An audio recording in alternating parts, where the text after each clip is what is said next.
The unpredictable economy is changing day by day. Don't panic. Let's talk about how to get your business recession ready for whatever comes our way. Come listen. Welcome to the Launch Your Box podcast with weekly tips, tricks, and strategies to start, launch, and grow your subscription box. Now, here's your host, Sarah Williams. Welcome back to the Launch Your Box podcast. I've got a solo episode for you today. I have spent the last few months doing the Ask Sarah series and interviewing my amazing members, but I know you love the solo episodes too. So I'm back with a hot topic today. I was on a Zoom call with my Scale Your Box course students a few weeks ago, and the question came up about how do we recession-proof our businesses, Sarah? And I instantly just feel like an icky feeling of recession-proof. I just don't like that term at all because I don't think there's anything that we can do that would foolproof, that would recession-proof, that there's nothing we can do to make sure nothing bad happens. Like it's unrealistic. And so I really want to talk about how we can make our businesses ready for a recession. Are we recession ready? Not that we're recession proof. I don't think anybody anywhere is recession proof, but are we recession ready? I asked them on that call, how many of them had businesses before 2020? Because I just wanted to encourage them that, hey, if we made it through the pandemic, we can make it through a recession. And I was surprised. I was actually shocked at how many of them had started their businesses after March of 2020. And so I felt like if they had gone through the pandemic, then they wouldn't panic. Like we survived that. And surely we could survive a recession, but the look on their faces told me that they were panicked and they were unsure and they were looking at me to help them figure out what all of this means. The first piece of advice they can give you is that it's unpredictable. We don't know what's going to happen. And that's what makes it stressful. It makes it stressful as just a regular person, as a consumer. It's stressful not knowing if you can get things that you need, what the costs are going to be, but it's like double stressful if you're a business owner and you're trying to navigate not only as a consumer in this world with this craziness going on, but as a business owner. And so today I put together 7 areas to focus on so that you're recession ready. And so if you're the kind that likes to listen to podcasts and take a few notes, I'm going to tell you to grab your notebook because I have some thoughts for you. I want you to look at 7 different areas of your business to make sure that you're recession ready. Or just if you're on a walk, if you're in the car listening, just listen, come back, grab the show notes when you get done. But let's talk about it. The first thing, and this is probably the most important, and that's why I put it number 1, you got to get control of your inventory. How much inventory do you have right now sitting on your shelves? We've got to make smart buying decisions. And in the pandemic, we were almost making like crazy buying decisions. We were just buying anything we could get our hands on because products were not readily available. There was a huge disruption in our supply chain. And so we were panic buying a lot. We were just buying whatever we could get because we weren't sure if we could get it. But it's changed. And the buying habits of our customers and the consumers have changed, leaving retailers with too much inventory. It was the opposite of what happened 18 months ago. 18 months ago, shelves were bare. We couldn't get things. And now the shelves are full. And they're overly full because buying habits of consumers right now have changed. People have tightened up their wallets. They're paying more money for gas than they ever have before. The market's unpredictable. And so people are buying less. And if you felt that in your business, I want you to know that everyone is feeling that right now. The buying habits have changed. I'm feeling it in my own business, but it doesn't mean I need to panic. Okay. So let's talk about inventory. I had to make some decisions over the last several months to change the way I was buying inventory. I had been buying deep. And what that means is I've been buying fewer products and more quantities of those products. And I've had to shift that to buy wide. I needed to go wider with my selection. That means fewer quantities, more selection, different items. So the shift came from buying deep to buying wide. And this is for everyday purchases. This is not specifically for my subscription box, but I needed more options because I wasn't able to advertise like I used to. I could run an ad. I had plenty of stock of something. People were buying from the ad, and I didn't have to worry about shutting the ads down and selling out too quickly. But now that deep stock that I was buying is sitting on my shelves. And so I've got to do something about it. I've got to be careful with my subscription box buying, that I'm not overbuying, that I'm not predicting a bunch of growth that's not going to be there, that I'm being smart with my buying, that maybe I'm pulling back the growth a little bit so I'm not stuck with a bunch of inventory. I always buy excess with my subscription box because we personalize things. There are some issues sometimes with shipping. And so I always have extra.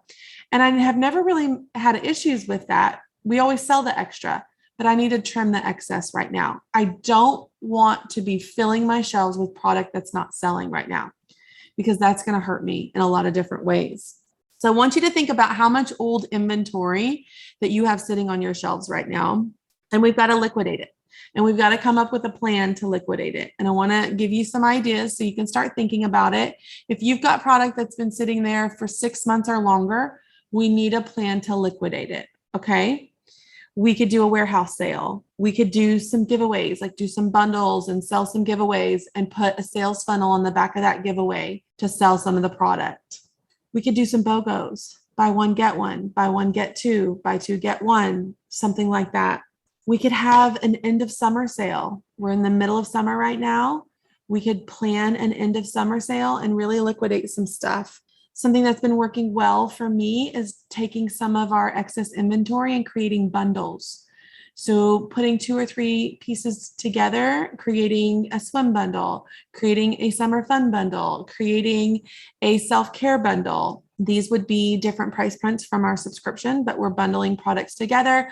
We're not giving them a fun, fancy box. We're just bundling the products together for a great deal. You could do a deal of the week. So you could feature like one product or a couple products every week as a deal of the week, mark something down, start to liquidate it. We've been experimenting with some of these live shopping events, and it's been pretty fun. I need to do a whole podcast episode on that, but just offering something fun and exciting if people shop with you while you're live. And so you've got to get creative, but we've got to liquidate our inventory. We cannot have old inventory just sitting on the shelf month after month after month. Because what's going to happen is it's going to consume your cash flow. And that's what we're talking about for number 2.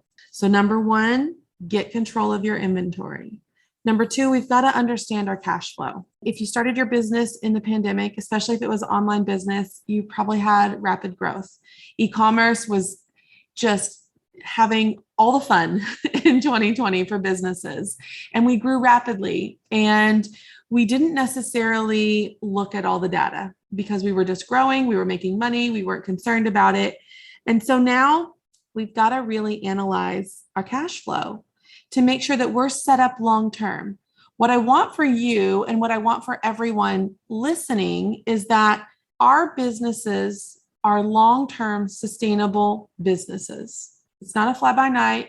It's not like we hit the market first, we hit the ground running, now our run is over. We are building long-term sustainable businesses with our subscription boxes. There's some things I want you to understand with that. Decreasing your inventory, like we just talked about, will increase your cash flow, but you have to have product to sell. Okay, so you've got to have inventory to make sales. So it's like this double-edged sword.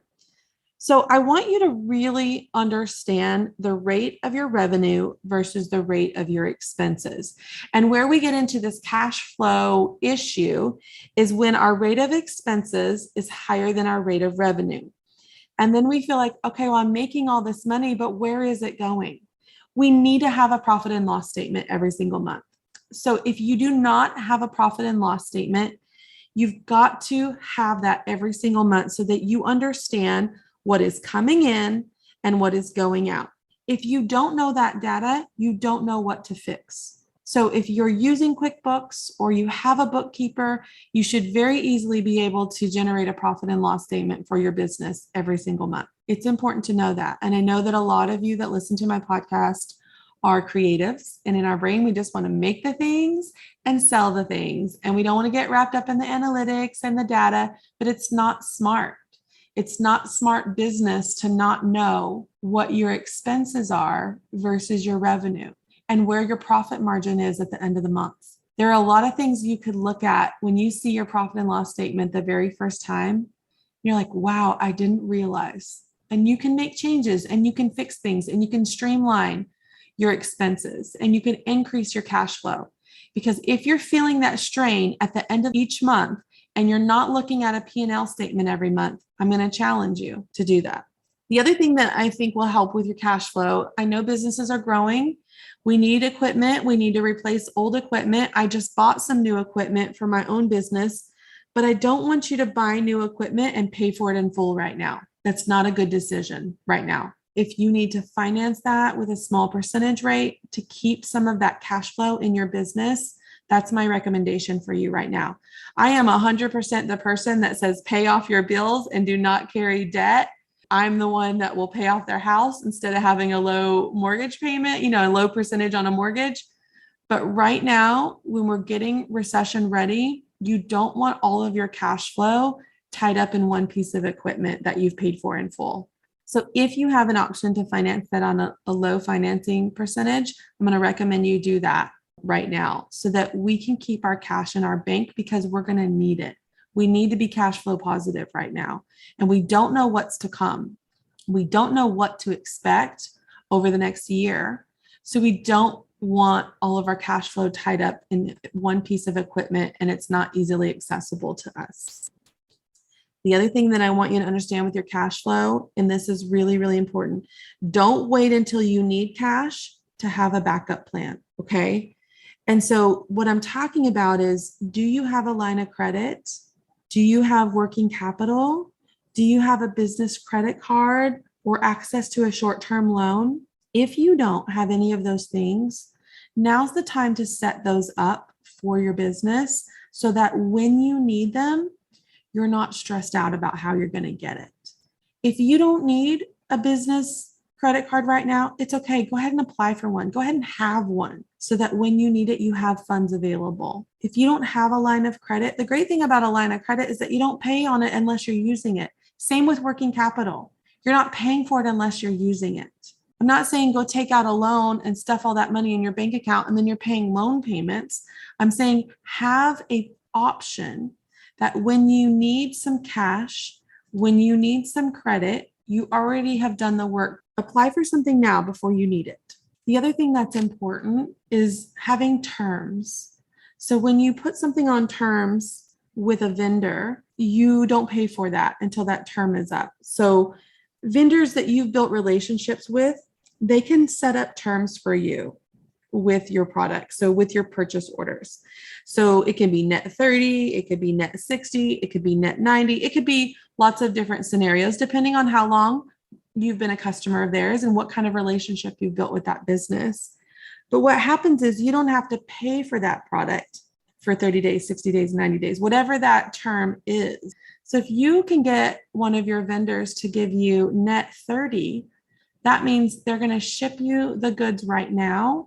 And you don't have to pay for that for 30 days, okay? And that could mean everything for you. You have the opportunity to sell that before you ever have to pay for that. So that could really help you with your cash flow if you could get some terms with some of your vendors. So that's number 2, understanding your cash flow. And it's okay if you don't know a lot of those things right now. But it's time to get smart and it's time to start digging into that stuff because that's going to make or break you if we go into a recession. And along those lines, here comes number 3, trim your expenses. If you're looking at your P&L every month, what are your biggest expenses? What are some of the expenses you didn't realize that you had? Let's talk through some of the expenses that I want you to kind of look at. What's your overhead right now? A lot of you listening probably work out of your home. Some of you have brick and mortar locations. Some of you have warehouses or offsite buildings that you pack and ship and do fulfillment from.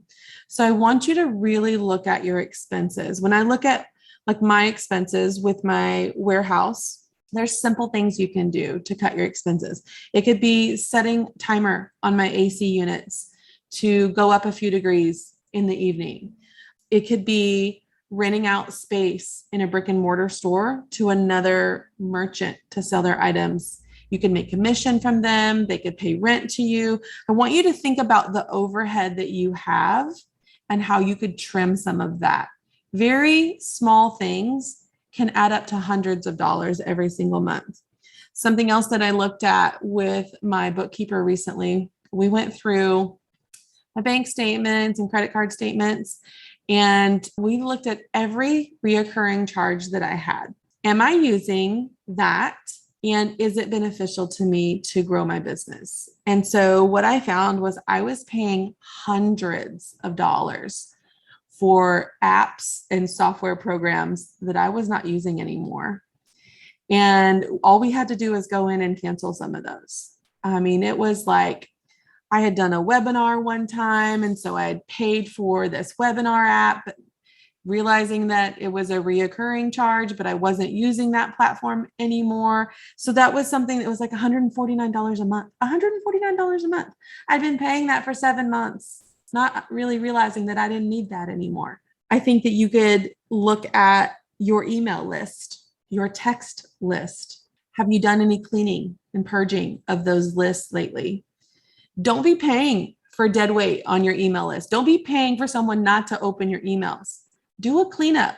You're paying for every one of those people to be there. If you're on a paid service, you might have less than that, so you might be getting that for free. But once you hit a certain number of people on those lists, you're paying for every one of those people. Stop paying for people not to open your emails. So let's scrub those lists, kick out the dead weight, trim our expenses. Don't trim those too much. Like, don't kick out the people that are opening your emails and buying. We need those people. We want to keep emailing them, but let's get rid of the dead weight. Some other thoughts on trimming your expenses are packaging and shipping. We've been working on this and really kind of dialing into what our expenses are, and how can we make a change with some of that. And so we recently switched out our poly mailers with our boxes. And so I can't do that every month because sometimes there's hard goods that go in those boxes. But anytime you have an all soft goods box that month, it's okay to put it in a poly mailer. We had a lot of fun with it. We took the box and slashed that out in pink and wrote bag over it. We made these cute poly mailers that looked exactly like our box, but they said bag instead of monogram box. It said monogram bag. Everything in there was soft goods. Those bags cost me 35 cents.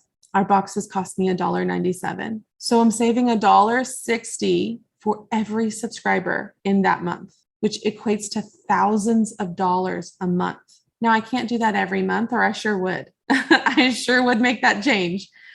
But any of those months where you could do that with your own subscription boxes and switch them to poly mailers, it's going to be so much more inexpensive. And if you're trimming your expenses right now because we're getting recession ready, that's one easy way to do it. The other thing is to renegotiate your shipping contracts. If you have contracts with carriers like FedEx or UPS, yes, I know that fuel prices have increased. Yes, I know that they have increased all of their prices. But what's happened is, as the buying habits have gone down for consumers, so have their shipments.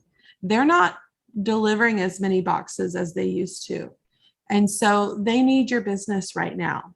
So go to your rep, go to them and say, hey, my prices have increased a lot. And mine have over the last few months. And I just went to my rep and I said, listen, these prices are getting crazy. And I'm showing how different carriers are different prices. So you got to put a little bit of proof behind what you're asking for. Can you reduce my rates? And after several conversations, they were happy to reduce my rates. They came back with a great solution for me and for them. They want my business.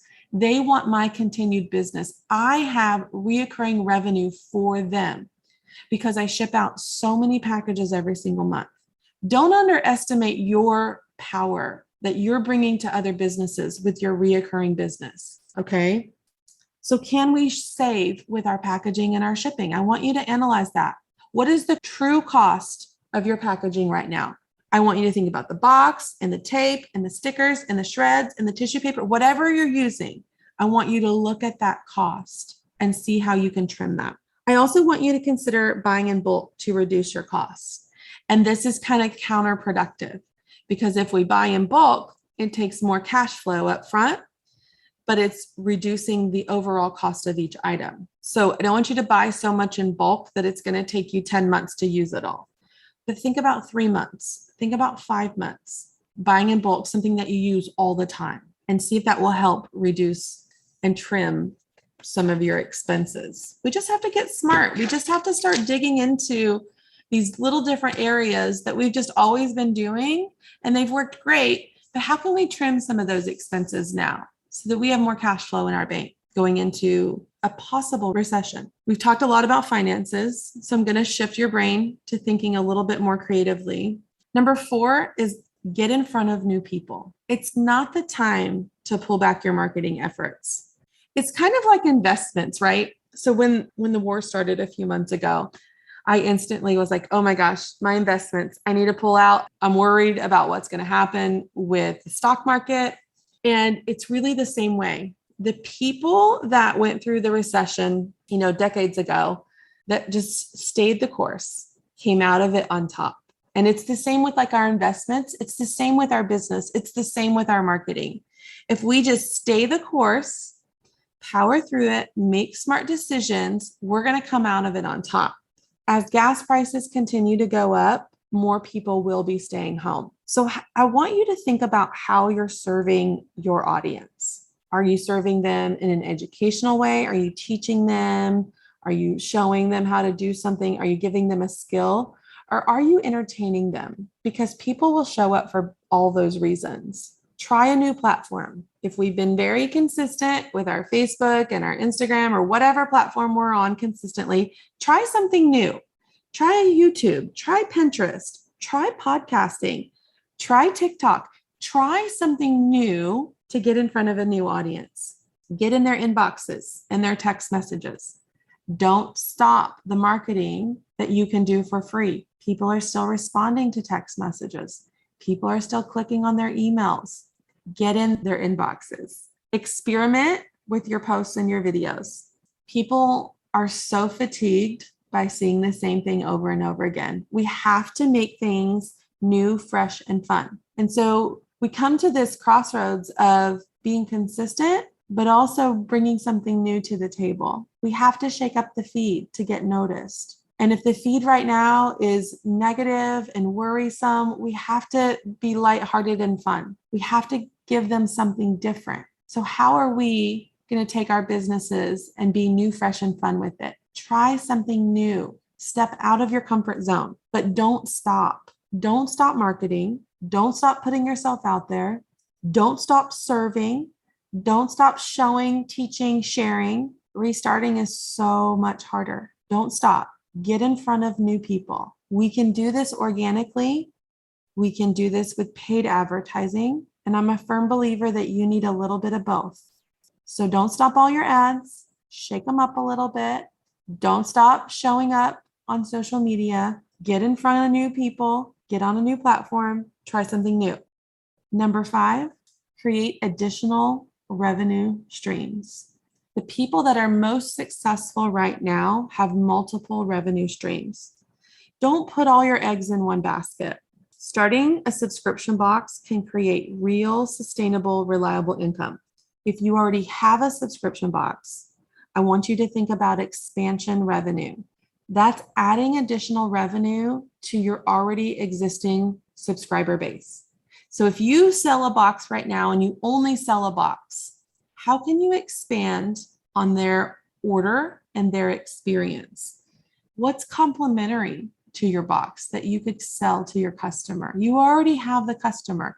You already have a loyal customer if you have a subscription box. If you don't have a subscription box, Now is the time to start that revenue stream. Research your audience.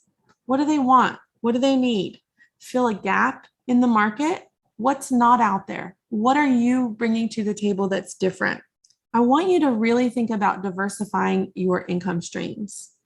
I'm a firm believer that all product-based businesses should have at least one digital product. And you're like, well, what does that look like, Sarah? I just sell products. What do you mean a digital product? You can sell templates, you can sell tutorials, you can sell how-tos, you can sell downloads and ebooks. Like, think about what you do every day. And I was just kind of brainstorming as I was prepping for this podcast episode, but I was like, let me think about in my business, what could I have a digital product for? And here's what I thought about: flat lays. I make flat lays for all of my t-shirts and products, and I'm really good at that. Like, it's something that I have a skill to doing. Could I make those flat lays with blank shirts and sell flat lays? Absolutely, I could. I could do that on Etsy. I'm really good with lettering and fonts. I could sell fonts. I could create my own fonts. I could create my own monogram fonts. That's something I could do. I think about all the knowledge I have behind monogramming. I could do some how-tos. What stabilizer is best for what products? I could teach my skill of using embroidery machines and monogramming. So I want you to think about, what are your skills and what are the things that you pay for? Like, I'll buy a flat lay. It saves me a whole lot of time, but I could also create some flat lays, digital download flat lays. Think about what a digital component to your business could be. Expand on that. Create an additional revenue stream, especially one that doesn't have a big cost of goods sold on there. Let's get into number 6. Offer customization and convenience for a premium price. In the past, we've done, everything's the same, everybody gets the same, and it's easy and it's bulk and it's no brainer. But right now we live in an age where people want to be catered to. The more you can cater to your customer, the more you can provide customizing and convenience for them, the more loyal they become. And so think about a couple different things. You could offer like same day or next day fulfillment and charge $4 at checkout. It doesn't cost you anything extra to ship something the same day. You just have to be on top of your orders. But people will always pay a premium price for a premium experience. It's that first class versus coach, right? You guys are going to the same place, but do I want the nice comfy seat where someone's not touching me? Yes, always. Do I want someone bringing me drinks, as many as I want? Yes. Do I want to be left alone and feel comfortable and have space to cross my legs? Yes. If I can afford the first class, I'm going to take the first class, right? And you will have customers in that same situation. They can afford the upgrade. If they can afford the premium offer and they want it, they're going to buy it. So think about that. Think about how you can personalize some of your products. I love a good personalization, but can you add a logo? Can you add a name? How can you do that? Can you offer that? Can you offer like a buy more and save? If you buy, 3 bags of coffee versus 1, I'll give you a great deal. It's convenience. I'm going to ship it all together. Buy more and save. It's great. If you can customize our offerings to meet the needs of our subscribers, you're going to have more subscribers and more loyalty. I did an interview on the podcast last week with Rhonda from Posh Pups. And I love how she just made it super easy to get her bandanas for multiple dogs. So instead of just having a subscription for one dog, and then, okay, you have to sign up for a subscription for all your dogs separately, she made it easy. I've got 1 dog, I've got 2 dogs, I've got 3 dogs, etc. She made it easy for them to click and check out, and she made it convenient. And she also gave a discount for multiple dogs for her dog bandanas. And so the more we can make it easy for our customers to customize their experience, if I've got 2 dogs, I want 1 subscription for both dogs versus having to sign up for 2 separate subscriptions and seeing those 2 payments come out of my account every single month. The more we cater to our customers' needs, the more loyal they are to us. So number 6 was offer customization and convenience for a premium price. Number 7, wow your customers. Instead of having someone that does customer service, I need you to look at it like a customer service concierge. I'm going to hold the hand of this customer through whatever problem or process they're going through. If we can stop automating everything and start really being a concierge to our customers, we're going to wow them. They're going to come back. If they can buy something from you and they've got a customer service concierge taking care of everything that they need, why would they go buy from a big box store? I hear it all the time. Your customer service is amazing. I feel taken care of. I feel seen. They're going to come back and buy from you, even if you're $5 more than Target or Walmart, whatever you're selling. Think about the customer service role as a concierge service to your customers. I don't think we say thank you enough. We need to show our appreciation to our customers. I know we feel appreciation because we're small business owners, but I don't think we show that. I don't think we let them know how important they are to the sustainability of our business. So let's say thank you a little bit more. Surprise and delight your subscribers. I love doing this. I don't ever tell them I'm doing this. It's just a surprise in their subscription boxes. It might be like an anniversary gift, like you've been a subscriber for 2 years and you get this special gift in your box. It could be a birthday bonus if it was their birthday month. You could add a coupon to your store. You could create some bonus bucks that they could redeem in your online shop. You could give them first access to new collections or new products. Those are just a few ways that you can do that. I've put together a whole PDF of 10 different ways you can surprise and delight your subscribers. And I would love for you to have that. So if you're listening right now, just text me the word surprise. Text me to my text number if you're on my text list already. If not, that number is 940-204-0023. You can find that number in the show notes too.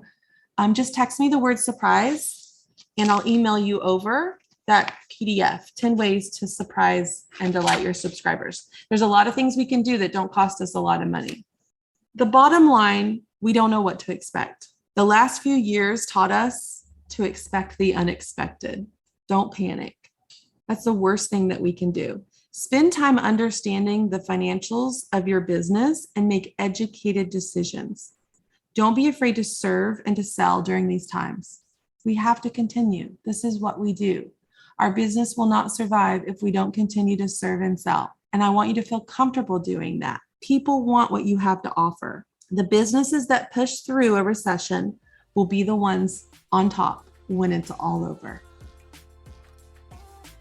If the idea of creating a subscription box is swirling around in your head, I encourage you to head over to launchyourboxwithsarah.com, get on our waitlist, and grab some of our free downloads to help you get started. That's launchyourboxwithsarah.com.